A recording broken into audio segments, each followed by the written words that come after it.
आज का दिन ही खराब है। एक तो ड्राइवर ने छुट्टी ले ली, उसके ऊपर से फोन का नेटवर्क नहीं लग रहा है। क्या करूं, एयरपोर्ट के लिए लेट हो रहा हूं मैं। यहाँ तो कोई टैक्सी भी नहीं दिखाई दे रही है। रोको रोको रोको।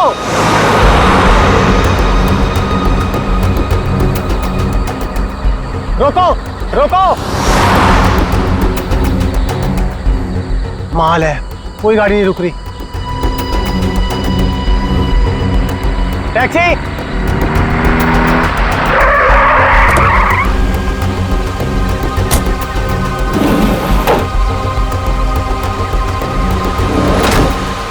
डोमेस्टिक एयरपोर्ट चलोगे?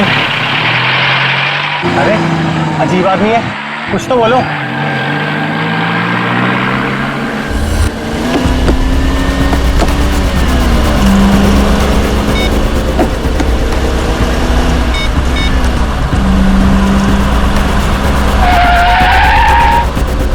ओ भाई साहब, जरा गाड़ी आराम से चलाओ,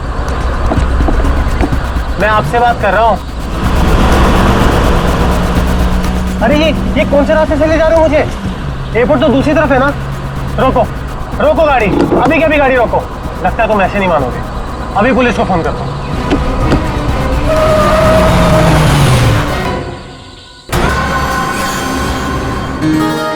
अभी तक यकीन नहीं हो पा रहा है सर। जिस एसीपी प्रद्युमन को हम सब अपना आदर्श मानते हैं, उनके साथ सीआईडी में एक दिन काम करने का मौका मिलेगा। वो सब ठीक है, लेकिन तुम लोगों को अभी भी बहुत कुछ काम करना बाकी है मेरी कसौटी पर उतरने के लिए, समझे? बिल्कुल सर, हम लोग भी यही चाहते हैं।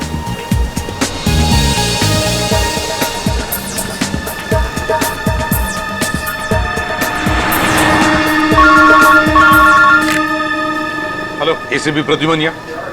लाश कहाँ पर? ठीक है। क्या हुआ सर? एक लाश मिली है मदोरी बीच पर। बच्चा कहाँ गया? आदमी भी उसके पीछे था। यहाँ दे,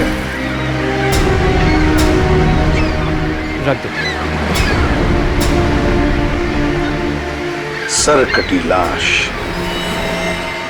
बॉडी जिस तरह से सड़ी है, लगता है मौत 2-3 दिन पहले हुई है। जी सर, खूनी ने खून करके लाश को समंदर में फेंक दिया होगा और फिर इन लहरों के जरिए बहकर लाश। कपड़ों से तो लगता है किसी अच्छे घर का आदमी है। निखिल, जरा मिसिंग पर्सन ब्यूरो में फोन करो और पता लगाओ 2-3 दिन में कितने लोग गायब हुए हैं। हाँ, कौन लोग हैं, कहां से गायब हुए हैं, ठीक है? इस शरीर पर जो घाव दिख रहे हैं, ये सारे घाव लगता है वहां पर जो सारे पत्थर है ना, उनकी वजह से हुए हैं।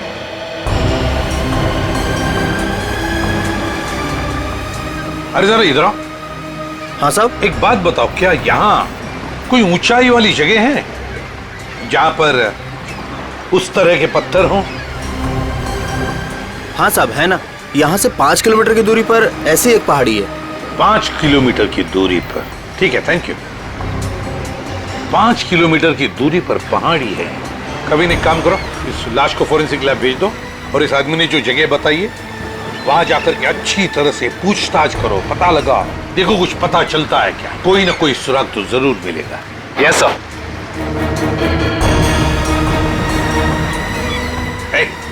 तुम। मैं साहब? हाँ तुम, इधर आओ। आज दोपहर को तुम ही थे ना सिप एंड डाइन होटल के बाहर? नहीं तो साहब। नहीं क्या? एक स्कूल जाने वाले बच्चे के पीछे लगे थे तुम?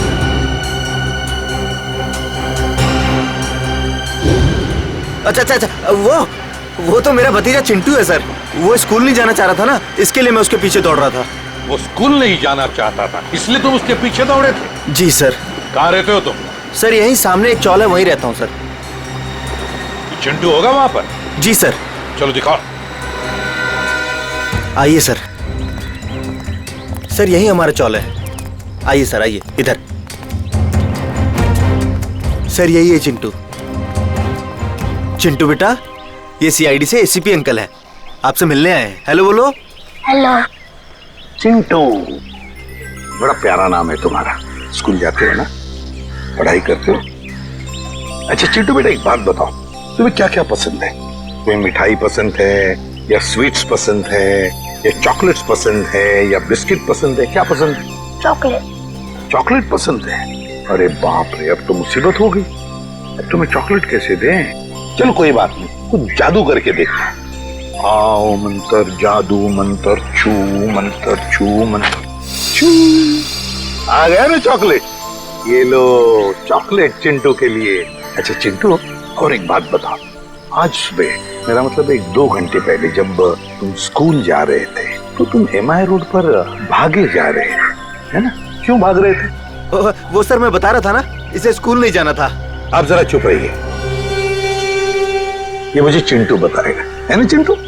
क्यों, तुम्हें स्कूल जाना अच्छा नहीं लगता? ऐसी तो कोई बात नहीं है। नहीं ना, अगर कोई भी परेशानी हो तो मुझे बता देना। लेकिन एक बात कहूँ, स्कूल जाना चाहिए, बहुत पढ़ना चाहिए, बड़ा होना चाहिए और बड़े बनकर अच्छे इंसान भी बनना चाहिए, है ना?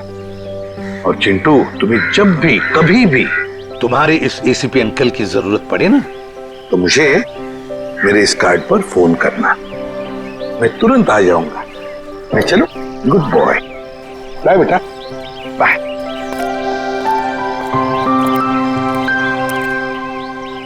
बाय चिंटू। ये चिंटू कुछ ना कुछ तो छुपा रहा है, कुछ ना कुछ तो गड़बड़ जरूर है।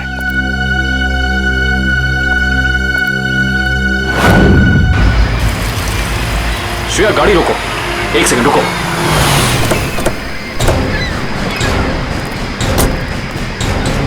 ये देखो, यहाँ पेड़ के नीचे खरोचों के निशान हैं। और ये एक गाड़ी के पेंट जैसा लगता है। हो ना हो, यहाँ कुछ ना कुछ तो जरूर हुआ है। सर ये देखिए, टायर के निशान। हो सकता है वो मरने वाला गाड़ी में ही होगा और फिर गाड़ी यहाँ से नीचे गिर गई। आई सी, यहाँ भी निशान है, लेकिन यहाँ घसीटने के भी निशान है। ये देखो, यहाँ से लेके पूरे वहां तक ये घसीटने के निशान तो कोई और ही कहानी बयां कर रहे हैं श्रेया। मतलब खूनी ने पहले लाश को यहाँ से घसीट कर नीचे फेंका और उसके बाद उसकी गाड़ी को यहाँ से, मतलब वो खून को दुर्घटना का रूप देना चाहता था। खूनी इस खून को दुर्घटना दिखाना चाहता था, फिर उसे लाश का सिर काटने की जरूरत क्या थी? ये जवाब तो हमें सिर्फ उस गाड़ी से ही मिल सकता है। करण, गोताखोरों का इंतजाम करो, कुछ भी हो जाए हमें ये गाड़ी इस समुंदर से बाहर निकालनी ही होगी। देखो कोई और सुराग मिलता है कि नहीं।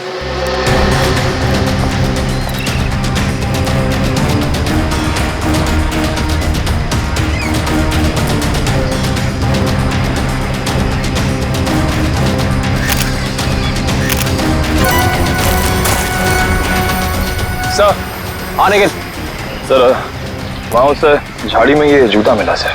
जूता यहाँ पे? ये जूता बहुत महंगा लगता है। सर हो सकता है मरने वाले का हो।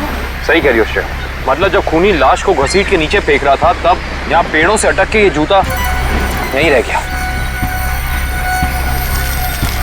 सर खूनी ने पूरी की पूरी लाश यहाँ नीचे फेंक दी, उसके बाद एक पूरी की पूरी गाड़ी को भी यहाँ से धकेल दिया। वैसा तो हो नहीं सकता कि किसी ने देखा या सुना ना हो। सही कह रहे हो, पर यहाँ सुना हो, वो देखो चाय वाला, हो सकता है उसने कुछ सुना या देखा हो। चेक करते हैं।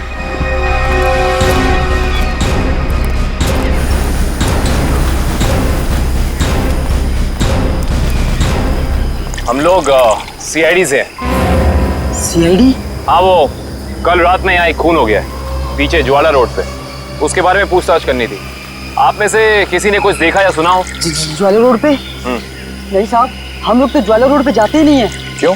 क्या अक्सर वहाँ पे ऐसी घटनाएं होती रहती हैं क्या? हाँ, मगर ये घटना कोई इंसान नहीं, वो आत्मा करती है, टैक्सी वाली आत्मा।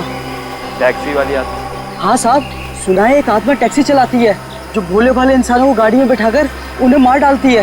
ज्वाला रोड पर रात को टैक्सी बैठना मौत को दावा देने जैसा है। कैसी बातें कर रहे हैं आप? इस सदी में भी ऐसी अंधविश्वास की बातें? नहीं साहब, ये अंधविश्वास नहीं है। 3 दिन पहले मैंने खुद अपनी आंखों से देखा है।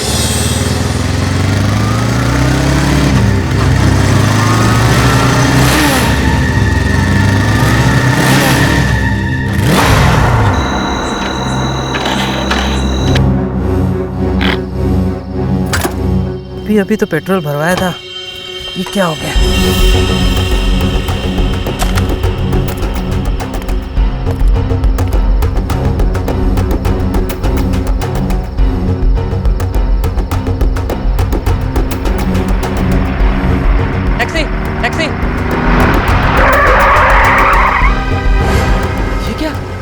ड्राइवर की टैक्सी, ये कैसे हो सकता है? देखिए भाई साहब, ये आपका कोई वहम होगा। वहम नहीं है साहब, वो वही आत्मा वाली टैक्सी थी। वो तो अच्छा हो गया मैं उसमें बैठा नहीं, वरना आज आप लोग मेरे खूनी की तलाश कर रहे होते। खूनी आत्मा है या फिर कोई इंसान, ये तो उस लाश के जख्मों से ही पता चलेगा। तो मतलब आप लोगों को पता ही नहीं लगता कि किसकी लाश है? कोशिश कर रहे हैं सालों के साथ। जिस लाश का सर ही नहीं है उसकी पहचान पता करने में थोड़ा बहुत वक्त तो लगता ही है ना सर। ऑफ कोर्स, बिल्कुल। एनीवे, आप लोगों को कुछ पता लगा हो या नहीं लगा हो, लेकिन सालुखे ने अपना काम कर दिया। अच्छा, क्या पता लगाया सर आपने? ये देखो, ये फोटोग्राफ्स देख रहे हैं आप लोग? ये उन घावों के फोटोग्राफ्स हैं जो इस आदमी के शरीर पर मिले थे, और ये सारे घाव इस आदमी के मरने के बाद इसके शरीर पर आए। इसका मतलब इस इंसान की मौत इन जख्मों से नहीं हुई है? नहीं केविन, इस आदमी की मौत तभी हो गई थी जब इसकी गर्दन इसके धड़ से अलग की गई थी। और खूनी ने जब इसे पहाड़ के ऊपर से नीचे समंदर में फेंका तब ये निशान आए होंगे। बिल्कुल तय। शायद किसी तलवार या बड़े चाकू का इस्तेमाल किया है खूनी ने इस जुर्म को अंजाम देने के लिए। बेदुशक, अगर किसी तलवार या किसी चाकू का इस्तेमाल किया होता तो मुझे इसकी गर्दन के नीचे यहाँ पर तलवार या चाकू का निशान मिलता। सालुंके साहब, अगर चाकू से नहीं काटा तो फिर इसकी गर्दन अलग कैसे की? भाई, कोई बहुत ही ताकतवर इंसान है ये खूनी। उस खूनी ने एक ही झटके में इस बेचारी की गर्दन इसके धड़ से उखाड़ कर अलग कर दी। अरे बाप रे, मुझे तो लगता है ये काम उसी टैक्सी वाली आत्मा का होगा। अरे यार, ये इसका मतलब मुजरिम ने खून करने का ये तरीका इसलिए चुना ताकि ये आदमी भी मर जाए और हम इसकी पहचान भी ना कर सके। गलतफहमी है खूनी को, चाहे खूनी खुद को कितना ही होशियार क्यों ना समझ रहा हो। सीआईडी किसी न किसी तरीके से रास्ता निकाल ही लेती है। बिल्कुल दया, और हमें एक रास्ता मिल भी गया है जो हमें इस आदमी की पहचान भी बताएगा और उस खूनी तक भी पहुंचाएगा। कैसा रास्ता साहब? एक मिनट, ये जूता जो आपको क्राइम सीन पे मिला है, और ये इसी आदमी का जूता है, और इस जूते के नीचे हमें क्या मिला है वैभव? इस जूते के नीचे हमें स्याही मिली है जिसका इस्तेमाल प्रिंटिंग प्रेस में किया जाता है, जैसे मैगजीन या न्यूज़पेपर की। प्रिंटिंग प्रेस की स्याही? क्राइम सीन के पास एक प्रिंटिंग प्रेस है तो सही, शायद वहां से हमें कुछ पता चल जाए। Let's go. दया। हाँ सर। 1 मिनट तुमसे बात करनी है। आप लोग जाओ। क्या हुआ सर, कुछ कहना बाकी रह गया क्या? हाँ दया, ये यार एक कार्ड तुम अभिजीत को दे देना। क्या है सर, मैं खोल के देखूं? हाँ देख लो।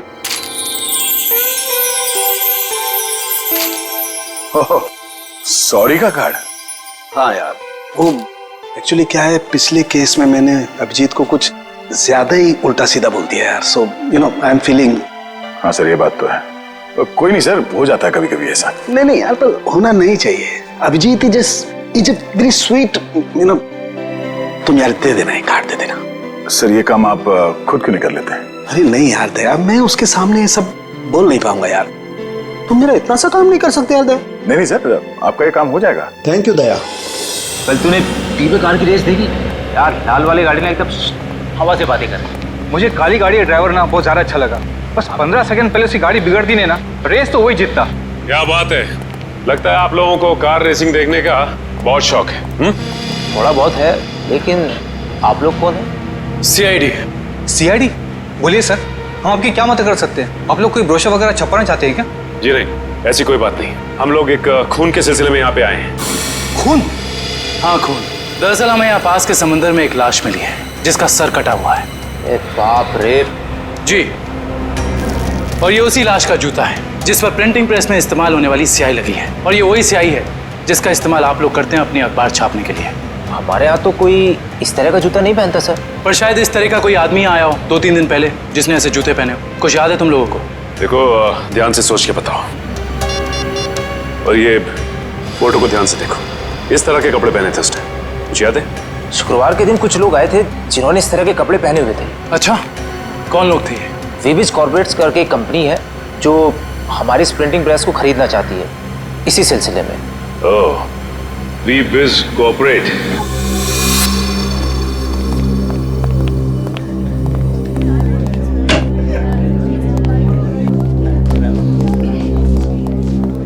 जी कहिए। हम लोग सीआईडी से। सीआईडी हमारे ऑफिस में? जी, शायद आपके ऑफिस में से किसी का खून हुआ है, उसी की तहकीकात हमें यहाँ ले आई। किसका खून हुआ सर? यही तो पता करना है। क्यों, आप लोगों को नहीं मालूम है किसका खून हुआ है? जी नहीं, क्योंकि उस लाश का सर गायब था। लाश का सर गायब था? ये इतनी बेरहमी से कर? जी हाँ, और हमें शक है कि जिस आदमी का खून हुआ है वो इसी ऑफिस में काम करता था। करण सर, ये है उस आदमी का जूता, पहचानते हैं आप लोग? ये तो अविनाश जी का जूता है, पिछले हफ्ते ही बनवाया था उन्होंने। और इस तरह के कस्टमाइज्ड डिजाइनर जूते तो वही पहनते हैं। खून हो गया उनका? मुझे तो यकीन ही नहीं हो रहा है। लगता तो ऐसे ही है। अच्छा ये बताइए कि क्या शुक्रवार की रात अविनाश बिंजलपुर की प्रिंटिंग प्रेस में गया था? हाँ, हम सब लोग साथ में गए थे, लेकिन 10 बजे वहां से निकल गए थे। अच्छा, अविनाश ने वहां से कोई टैक्सी वगैरह ली थी क्या? जी नहीं, उन्होंने कोई गाड़ी नहीं ली थी, वो तो अपनी गाड़ी से गए थे। इस अविनाश की किसी से कोई दुश्मनी वगैरह? जी उन्होंने कोई बताया तो नहीं था, लेकिन पिछले कुछ दिनों से उन्हें धमकी भरे फोन आ रहे थे। कौन कर रहा था? जी उन्होंने मुझे इसके बारे में कुछ नहीं बताया था, और ना ही पुलिस में कोई कंप्लेन की थी, लेकिन मुझे लगता है ये उसी का काम होगा। ठीक है दिव्या, ये मोबाइल कंपनी में फोन करके पता करो अविनाश की कॉल रिकॉर्ड्स। Yes sir. ये अविनाश रहता कहाँ था? अविनाश जी का घर यही है ना? हाँ हाँ, ऑफिस वालों ने तो यही एड्रेस दिया था।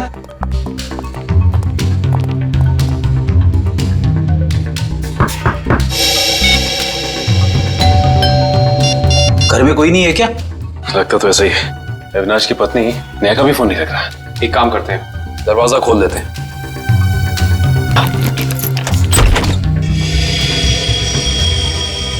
वाकई घर में कोई नहीं है। कहीं ऐसा तो नहीं कि किसी ने नेहा जी को भी? चोर चोर कोई है, पुलिस को फोन करो। रिलैक्स मैडम, हम लोग सीआईडी से। सीआईडी से है तो क्या हुआ? आपको कोई हक नहीं है इस तरह से किसी के घर में घुसने का। माफ कीजिए, आप नेहा जी है ना, अविनाश की पत्नी? हाँ। देखिए, हम लोगों ने काफी कोशिश की आपको फोन करने की, लेकिन आपका फोन लग ही नहीं रहा था। बहुत बार फोन करने की कोशिश की? जी हाँ, और बाहर इतनी घंटी बजाने के बावजूद जब आपने घर का दरवाजा नहीं खोला तो हमें मजबूरन आपके घर में दाखिल होना पड़ा। हाँ, वो मेरे फोन की बैटरी खत्म हो गई थी और मैं अभी अभी तीर्थ यात्रा से वापस आई हूँ। आखिर बात क्या है? अच्छा ये बताइए कि अविनाश से आपकी आखिरी बार कब बात हुई थी? हो गए 2-3 दिन। वहाँ पे फोन का नेटवर्क नहीं आ रहा था, इसीलिए बात नहीं हो पाई। आप लोगों को अविनाश से मिलना है ना, तो शाम को आइए ना, वो इस वक्त ऑफिस में होंगे। नेहा जी, एक बुरी खबर है, आपके पति अविनाश जी अब इस दुनिया में नहीं रहे। क्या? अविनाश, ये सब क्या हो गया? नेहा जी प्लीज संभालिए अपने आप को, प्लीज संभालिए।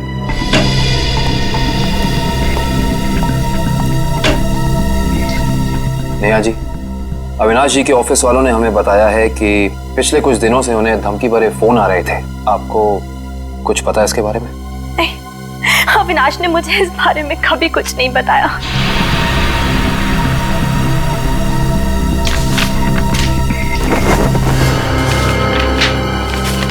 सर, डस्टबिन में से ये कागज मिला है, इस पे कुछ लेटर्स चिपकाए गए हैं। ऐसा लग रहा है जैसे किसी मैगजीन वगैरह से काट के चिपकाए गए हैं। नेहा जी, ये शब्द क्या अविनाश जी ने काट के चिपकाए? नहीं, अविनाश तो मैगजीन कभी पढ़ते ही नहीं थे। फिर हो सकता है कि धमकी देने वाले ने ये चिट्ठी लिखी हो। हाँ सचिन, और अपनी लिखावट छिपाने के लिए उसने शब्द चिपकाकर ये चिट्ठी कंप्लीट की है। और लिखा क्या है?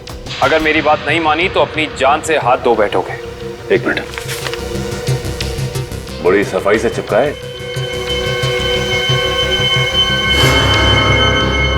एक मिनट, ये क्या? JLT magazine? मतलब ये JLT मैगजीन से काटा गया है? JLT मैगजीन, ये नाम मैंने कहीं देखा है, पर मुझे याद नहीं आ रहा कहाँ। याद करो काविन, कहाँ पे देखा है? कहीं अविनाश जी के ऑफिस में तो नहीं, वहां नहीं, कहीं। हाँ याद आया, ये मैगजीन मैंने वीरेन के पास देखी थी, उसकी प्रिंटिंग प्रेस में। लेकिन वीरेन की अविनाश जी से क्या दुश्मनी हो सकती है? रेडी, अविनाश की कंपनी वो प्रिंटिंग प्रेस खरीद रही थी, तो हो सकता है प्रिंटिंग प्रेस के मजदूरों को लगा हो कि उनकी नौकरी खतरे में है। और जैसे ही अविनाश जी प्रिंटिंग प्रेस से बाहर निकले, वीरेन ने उन्हें, ओह आई सी, इस वीरेन से दोबारा मिलना पड़ेगा।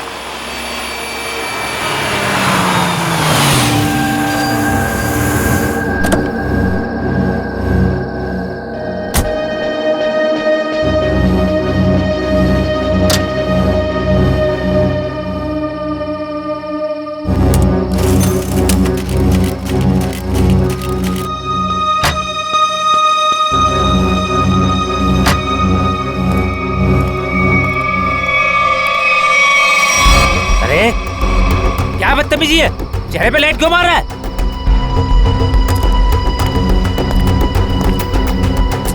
अरे जानता है कौन हूँ मैं? अखबार में काम करता हूँ। पागल है? रात को भी यार आदमी। लगता है ऐसे नहीं मानेगा तू। आज घर मार खा के जाने का इरादा लेके आया तू। तेरी तो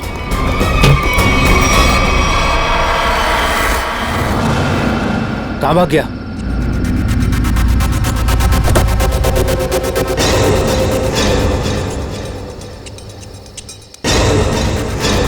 कहाँ भाग गया?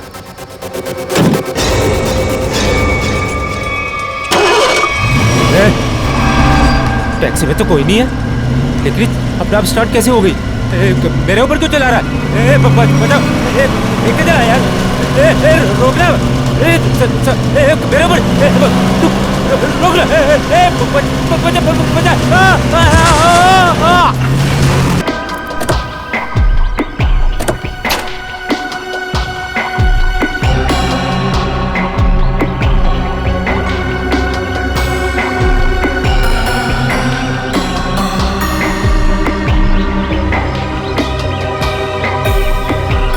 ये क्या है? ये वीरेन किसी जीवन साइकेट्रिक फैसिलिटी में गया था।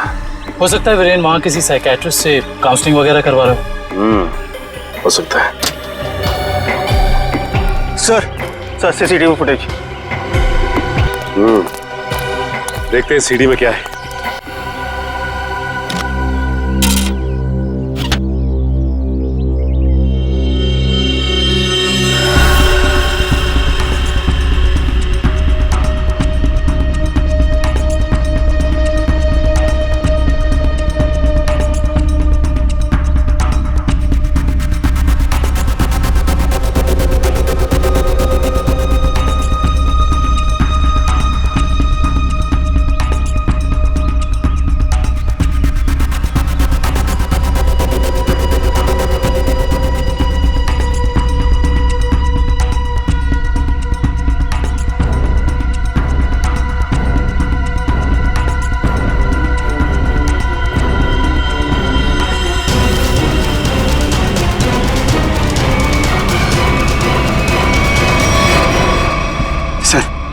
देख लिया आप लोगों ने?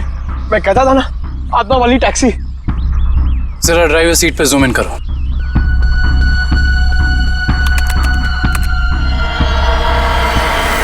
ओह माय गॉड, ये नहीं हो सकता। ड्राइविंग सीट पे तो कोई है ही नहीं। सर, अब तो आप लोगों को सबूत मिल गया है कि आत्माएं होती हैं।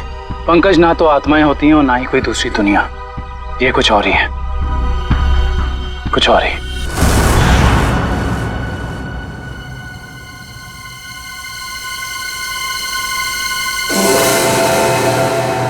सर, हालत बहुत खराब है सर। अगर आज मुझे कुछ हो गया ना, तो मेरी माँ को एक मेरा आखिरी संदेशा दे दीजिएगा। क्या? सर, उनसे कहिएगा कि जो वो इतने प्यार से मोतीचूर के लड्डू बनाती है ना, वो ना बनाए, क्योंकि उन्हें प्यार से खाने वाला उनका लाल शहीद हो चुका है सर। अरे तो इसमें आंटी जी के लड्डुओं पर रोक लगाने की क्या जरूरत है? हम लोग हैं ना, खा लेंगे तुम्हारा नाम लेकर। क्या मतलब सर, आप जानते हैं कि ये मेरी आखिरी रात है? अरे पंकज, ऐसा कुछ नहीं होने वाला। सिर्फ एक बार ये केस सॉल्व हो जाए तो हम सब आएंगे तुम्हारे साथ, तुम्हारे घर, और तुम्हारी मम्मी के हाथ से बने लड्डू हम सब मिलकर खाएंगे। ठीक है ना? ठीक है सर।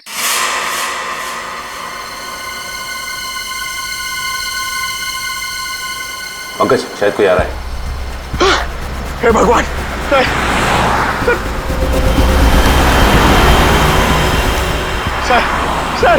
टैक्सी नहीं थी सर। लगता है आज वो टैक्सी छुट्टी पर है। आएगी पंकज, आएगी। सब्र कर, सब्र का फल मीठा होता है।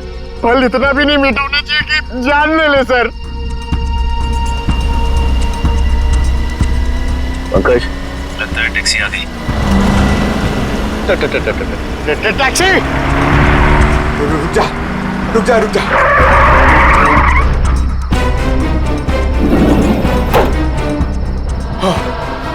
थैंक गॉड, इस टैक्सी में ड्राइवर है। चलो भैया।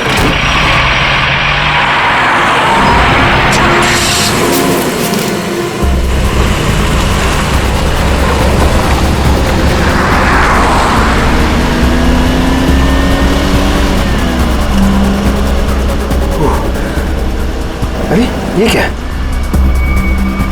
अरे भाई साहब ये ड्राइवर सर सर इस गाड़ी में ड्राइवर नहीं है सर सर सर इस गाड़ी में ड्राइवर नहीं है।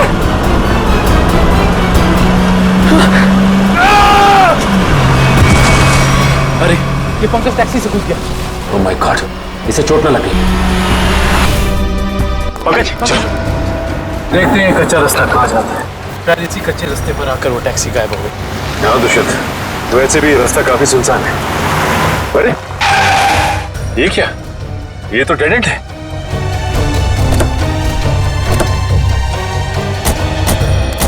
अगर टैक्सी यहाँ से गई भी होगी तो यहाँ से आगे नहीं जा सकती। लगता तो यही है। यहाँ तो आगे बस ये दीवार है। एक मिनट, ये देखो दुष्यंत, टायर के निशान। ये दीवार के पास आके खत्म हो जाते हैं। ये बात तो है। दुष्यंत, इस दीवार के पीछे जरूर कोई ना कोई खुफिया रास्ता है। हो सकता है सचिन, और ये भी हो सकता है कि यहाँ कोई खुफिया बटन या लेवर हो जिससे ये दीवार हट जाए और हमें वो जगह दिख जाए जहाँ वो टैक्सी गई है।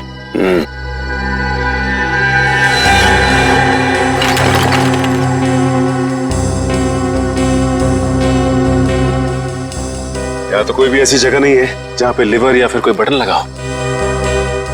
तो फिर तोड़ देते हैं दीवार को।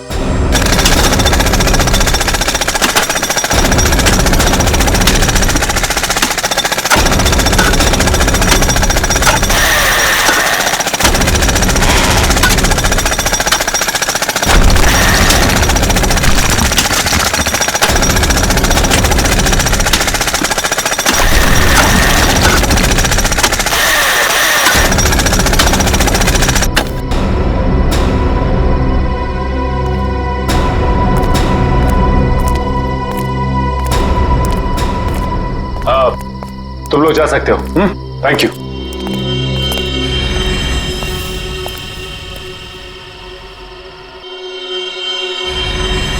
ओह माय गॉड, तो ये वो जगह है, मगर टैक्सी तो दिख नहीं रही। इसका मतलब यहाँ से बाहर निकलने का कोई दूसरा रास्ता भी है। लगता है ये है वो दूसरा रास्ता। यहाँ से बहुत प्लानिंग के साथ किए जा रहे हैं ये काम, और इसी प्लानिंग की कोई ना कोई कड़ी हमें यहाँ जरूर मिलेगी।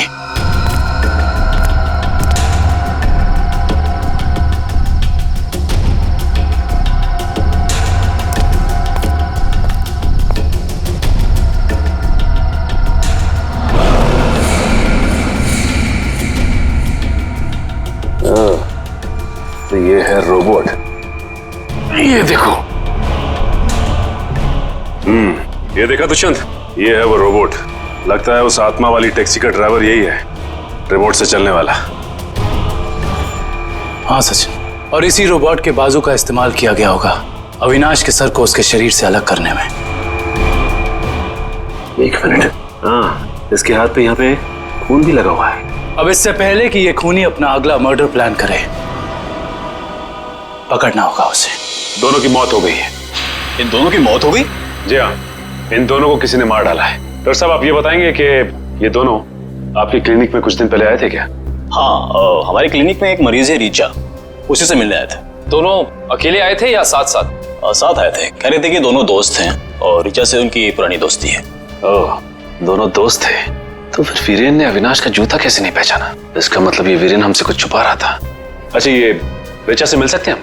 हाँ, आप जरूर मिल सकते हैं, लेकिन एक बात है, बहुत मुश्किल से रीचा की हालत में सुधार आया है, तो आप उससे कोई ऐसा सवाल ना पूछिएगा जिससे वो परेशान हो जाए। आप चिंता ना कीजिए, हम समझ सकते हैं। करण, इशिता, तुम दोनों यही रुको, हम रीचा से मिलकर आते हैं।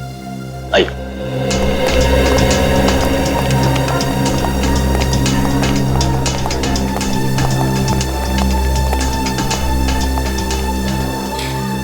रीचा, रीचा देखो तुमसे कौन मिलने आया है।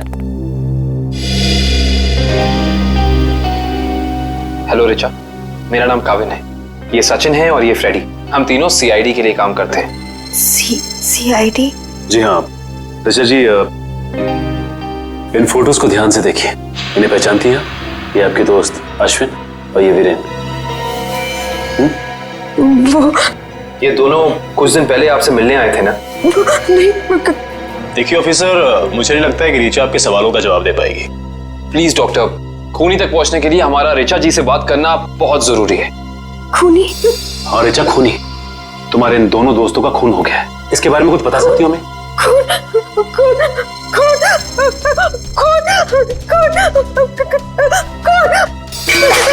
ये क्या बकवास है?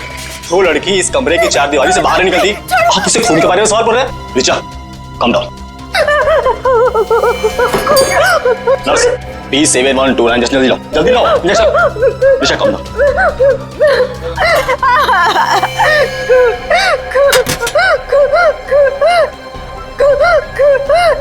नहीं, छोड़ो छोड़ो मुझे।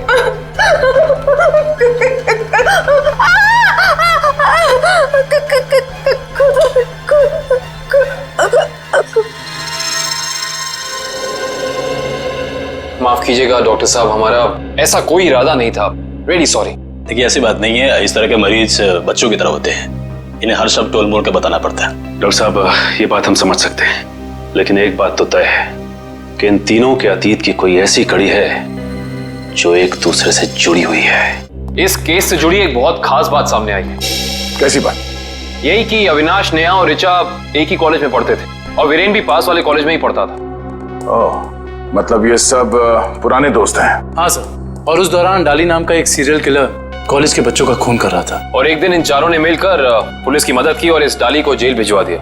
ओह, तो शायद हो सकता है ये सारे खून डाली कर रहा। यस सर, 2 महीने हो गए उसे जेल तोड़कर भागे हुए, पर अभी तक वो पुलिस के हाथ नहीं लगा है।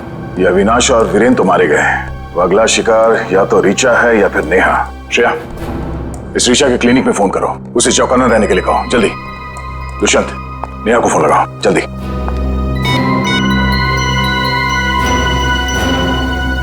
नहीं सर, नेहा फोन नहीं उठा रही। नेहा फोन नहीं उठा रही? कहीं ये खूनी नेहा तक पहुंच तो नहीं गया? देखिए, आपको कुछ गलतफहमी हुई है। मुझे छोड़ दीजिए। देखिए मुझे मत मारिए। मैंने आपका क्या बिगाड़ा है? क्या बिगाड़ा है? मेरे पति का खून कर दिया, मुझे विधवा बना दिया और पूछते हो कि क्या बिगाड़ा है? देखिए, मैं ऐसा क्यों करूंगा भला? ज्यादा भोले बनने की कोशिश मत करो, मैं सब जानती हूँ। तुम अपने पापा की मौत का बदला लेने के लिए आत्मा बनने का ड्रामा कर रहे हो। इसका मतलब मेरे पापा को तुम लोगों ने मारा है? हाँ, और अब तुम भी अपनी आखिरी सांसें यही लोगे। चलो बाप बेटे का मिलन करवा दूं। मिलन तो अब तुम्हारा होगा। आप नेहा जी है ना, अविनाश की पत्नी? हाँ। जेल की सलाखों और फांसी के फंदे के साथ। सीआईडी, हाँ आप लोग यहाँ? हाँ हम यहाँ। बोलो सर मुझे बचा लीजिए सर। सर ये मुझे मार डालेगी। डरो मत, कुछ नहीं होगा, हम लोग कुछ नहीं कर पाएंगे। तुमने इसके पापा का खून किया? अब गड़े मुर्दे उखाड़ने का कोई फायदा नहीं है। सच तो ये है कि खून इसने किए हैं, पहले अविनाश, फिर वीरेन, और अब तीसरा नंबर मेरा था। मैंने सोचा इससे पहले ये मुझे मारे, मैं इसे मार दूं। सर मैंने किसी को नहीं मारा है सर। मुझे तो ये भी नहीं पता था कि मेरे पापा का खून हुआ है। मैं तो समझ रहा था सर कि वो एक एक्सीडेंट है। कार एक्सीडेंट ही था, वो गलती हुई थी हमसे, लेकिन उस गलती के बदले तुमने 2-2 खून कर दिए। मैंने किसी को नहीं मारा है। ये सही कह रहा है, अविनाश और वीरेन का खून एक सीरियल किलर डाली ने किया है, जो तुम लोगों से बदला लेना चाहता है। डाली? हाँ डाली। कॉलेज के वक्त तुमने उसे जेल भेजा था ना? इसका मतलब डाली ये सारा खेल रच रहा था, ये सब आत्मा बनने का ड्रामा।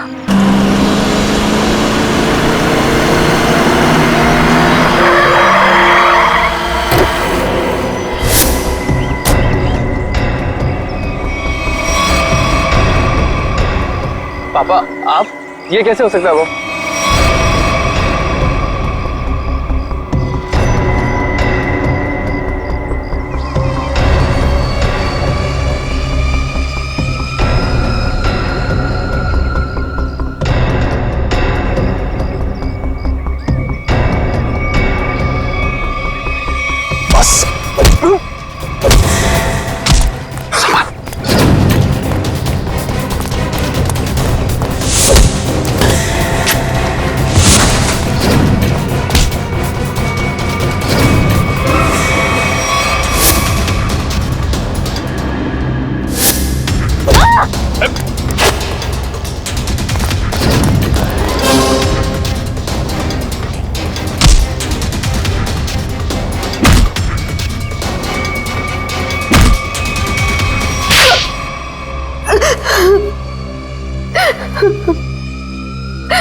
क्यों किया तुमने ये सब? हाँ? सर, 4 साल पहले हमारे ग्रेजुएशन पार्टी की रात अविनाश ने बहुत शराब पी रखी थी। मेरे लाख मना करने के बाद भी वो नहीं माना, लेकिन फिर भी उसने जिद की कि वो ड्राइवर सीट पर बैठेगा और वो बैठ गया। उसके बाद जो हुआ, उस हादसे ने मेरी जिंदगी को झंझोड़ कर रख दिया।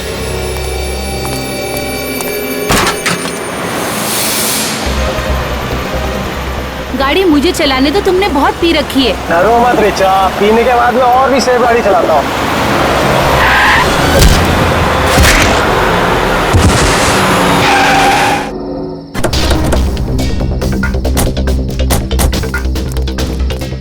Oh my God, ये क्या किया तूने?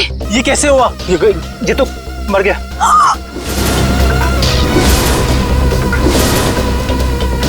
अविनाश, तुमने इसकी जान ले ली। कहा था ना तुम्हें, मुझे गाड़ी चलाने दो। रिचा प्लीज, मैंने इसे जानबूझ के नहीं मारा है। प्लीज अपनी गलती पर पर्दा डालने की कोशिश मत करो। हमें पुलिस को बुलाना होगा। तुम्हारा दिमाग खराब हो गया? अगर पुलिस आई तो हम सबके सब अंदर जाएंगे। सब क्यों जाएंगे? सिर्फ अविनाश जाएगा। क्या तुम अपने दोस्त को जेल भिजवाओगी? दोस्ती अपनी जगह और कानून अपनी जगह। कोई पुलिस नहीं बुलाएगा। तुम्हारी बेवकूफी की वजह से सबकी जिंदगी खराब हो सकती है। अगर हम पुलिस को नहीं भी बुलाएंगे तभी पुलिस को पता चल जाएगा। किसी को कुछ पता नहीं चलेगा। अब एक काम करते हैं, इसकी लाश को टैक्सी में डालते हैं और टैक्सी को खाई में धक्का दे देते हैं। ये राज हमेशा हमेशा के लिए यहीं दफन हो जाएगा। क्या? एक टैक्सी वाले का खून कर दिया तुम लोगों ने? हाँ सर, मेरे लाख समझाने के बाद भी उन तीनों ने अपने आप को कानून के हवाले नहीं किया। उन्हें डर था कि उनका सुनहरा भविष्य शुरू होने से पहले ही खत्म हो जाएगा। और तुम इस हादसे से उभर नहीं पाई, तुम्हें साइकियाट्रिस्ट फैसिलिटी ज्वाइन करनी पड़ी। हाँ, क्योंकि मेरा दिल उन तीनों की तरह पत्थर का नहीं। आज भी उस टैक्सी ड्राइवर की मौत का बोझ मेरे ज़मीर को कचोटता रहता है। अगर इतनी तकलीफ हो रही थी तुम्हें, तो तुम सीआईडी के पास क्यों नहीं आई मदद के लिए? हा? मैं आना चाहती थी, मगर जब मैं नेहा के पास गई तो इन तीनों ने मुझे धमकी दी कि अगर मैं आप लोगों के पास आई तो वो लोग मुझे भी मार डालेंगे। अच्छा, तब भी तुमने सीआईडी के पास आना ठीक नहीं समझा? मेरे डैड एक वर्ल्ड क्लास रिसर्चर थे। उन्होंने एक नई तकनीक का आविष्कार किया था जिससे गाड़ियां रिमोट कंट्रोल की मदद से चलाई जा सकती है। अच्छा, इसलिए बदला लेने के लिए तुमने एक ऐसी टैक्सी का इस्तेमाल किया जो रिमोट से चलती है, जिसमें एक रोबोट बैठा था। हाँ, जैसे मेरी जिंदगी भी एक टैक्सी की वजह से बर्बाद हो गई, उन तीनों का भी अंत उस टैक्सी की वजह से ही हो। मगर जब हमारा ऑफिसर पंकज टैक्सी में बैठा था, तब तुमने उस रोबोट को गायब कैसे किया? पेनेट ली हुआ केमिकल के जरिए। उसका असर इतना खतरनाक होता है कि खुद ब खुद देखते ही देखते अपने आप चीजें नष्ट हो जाती है, कुछ एसिड की तरह। बहुत लंबी प्लानिंग की थी तुमने खून करने की, मगर क्या फायदा हुआ? हाँ? पकड़ी गई ना। अगर पहले सीआईडी के पास आती मदद के लिए तो शायद तुम्हें फांसी नहीं होती। हाँ, क्या भाई, कुछ पता चला? सर, उस बच्चे चिंटू के बारे में सब कुछ पता चल गया है। क्या? उसके माँ बाप गांव में रहते हैं, लेकिन बेहतर पढ़ाई के लिए उसके माँ बाप ने उसके चाचा के घर शहर भेज दिया। लेकिन पैसे के लालच में इस चाचा ने उस बच्चे से बाल मजदूरी कराना शुरू कर दिया। चाचा चिंटू से बाल मजदूरी करवाता है? बाल मजदूरी? तो फिर ऐसे चाचा की एक ही जगह हो सकती है, एक ही जगह, काल कोठरी। तुझसे बड़ा सुस्त और आलसी लड़का तो मैंने देखा ही। चल काम कर। मुझे काम नहीं करना, मुझे स्कूल जाना है। बेटा, स्कूल जाने के लिए फीस की जरूरत होती है और तेरे चाचा के पास कोई पैसों का पेड़ नहीं है। और सुन, अगर यहाँ से फिर से भागने की कोशिश की तो मुझसे बुरा कोई नहीं होगा। मुझे काम नहीं करना है। सीपी अंकल ने कहा था मुझे रोज स्कूल जाना चाहिए। स्कूल जाएगा? बड़ा है स्कूल जाने वाला। तेरी तो गंदे नाले के कीड़े बच्चे पे हाथ उठाता है। हाँ? अरे तुम कहाँ भाग के जा रहे हो चाचा जी? तुम्हें तो जेल में जाकर पत्थर तोड़ने हैं। आजा, करेक्ट, ले जाओ इन दोनों को। थैंक यू सीपी अंकल, मुझे यहाँ काम करना बिल्कुल अच्छा नहीं लगता था। देखो चिंटू बेटा, तुम्हें कोई काम करने की जरूरत नहीं है, समझे? तुम स्कूल जाओगे, अच्छी तरह से पढ़ाई करोगे और बड़े बन जाओगे। और सिर्फ तुम ही नहीं, तुम्हारे सारे दोस्त भी, और उन सब का ख्याल हम रखेंगे, है ना? तो बताओ, खूब खूब पढ़ाई करोगे ना? हाँ। मैं बड़ा होकर आपकी तरह एक सीआईडी ऑफिसर बनूंगा और जिम को मिटा दूंगा। अरे वाह चलो इस बात पर हम तुम्हें चॉकलेट खिलाएंगे और चाहिए तो आइसक्रीम भी खिलाएंगे और जो कुछ मांगोगे वो सब देंगे, तुम्हें भी और तुम्हारे इन दोस्तों को भी। चलो बच्चों, चलो इन्हें ले चलो।